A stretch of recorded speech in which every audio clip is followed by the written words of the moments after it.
Hi friends, இன்றைக்கி முடக்கத்தான் கீரை தோட்டத்தில் அறுவடை செய்ய போகிறோம். இந்த முடக்கத்தான் நம்ம எலும்புகளுக்கு ரொம்ப நல்லது. இப்போல்லாம் பார்த்தோன்னா சின்ன வயசுலேயே கால்வலி மூட்டு வலி எல்லாம் வந்துடுது. கொஞ்சம் வயசானவங்களுக்கு சொல்லவே வேணாம், அதுதான் ஒரு பெரிய பிரச்சனையாக இருக்குது. இந்த முடக்கத்தான் எலும்புகளுக்கும் தசைகளுக்கும் ரொம்ப நல்லது.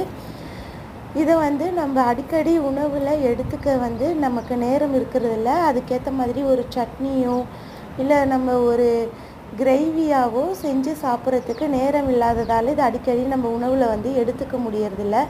சிம்பிளான முறையில் நம்ம வாரத்துக்கு ஒரு தடவை 2 தடவை நம்ம உணவில் இதை எடுத்துக்கலாம்.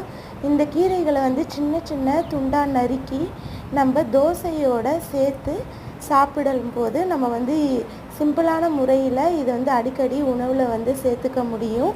வாரத்தில் ஒரு 2 நாட்கள் கூட நம்ம இதை எடுத்துக்கலாம். கால்வலி மூட்டு வலிக்கெல்லாம் ரொம்ப நல்லது. தோசையில் சேர்த்து சாப்பிடும் பொழுது நல்ல ருசியாகவே இருக்கும்.